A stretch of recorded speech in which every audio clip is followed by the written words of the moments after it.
අපේ පාටලි චම්පික රණවික ඇමතුමා කියන්නේ අපිට පිට කෙනෙක් නෙවෙයි.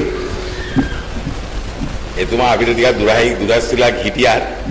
එතුමාත් අපේ ගමේ. පස්දුන් කෝරළේ. දැන් මම හැමතිස්සෙම පස්දුන් කෝරළේ ගන්න කියන්නේ. ඉතින් අපේ පාටලි චම්පික රණවික මහත්තයාත් අපේ ගමේ.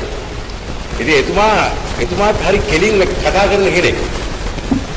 මම දකිනවා එතුමා එක කැබිනට් මණ්ඩලයේ ඉන්නේ. ජනාධිපතිතුමා උන්ට උනත් කෙලින් කතා කරනවා.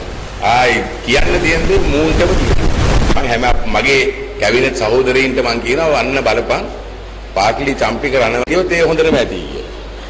අපේ ආන්දරනේ කෙලින් විරුද්ධ නම් විරුද්ධයි. ආයි කකුල් දෙක දෙපැත්තේ නැහැ. සමහර අය ඉන්නවා විරුද්ධ වෙලා ඊට පස්සේ කැබිනට් මණ්ඩලයේ ඡන්දය ගන්නකොට බිම බලාගෙන අත උස්සනවා. එහෙම අයත් ඉන්නවා. හැබැයි මම ඒ අයගේ නම් කියන්නේ නැහැ. එහෙම අයත් මේක පොඩ්ඩක් හිතියමයි දැන්.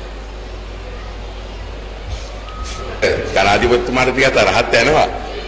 හැබැයි ඒ තරහ ගියා කියලා පාටලි චම්පික රණවක මහත්තයා කවදාකවත් Tamanගේ අදහස නම් වෙනස් කරන්නේ නැහැ. මං ඉතින් හොඳට බලාගෙන ඉන්නවා. කියන දේ කියලා විරුද්ධ නම් කියනවා ජනාධිපතිතුමාට ජනාධිපතිතුමනි මම විරුද්ධයි කියලා සටහන් කරගන්න.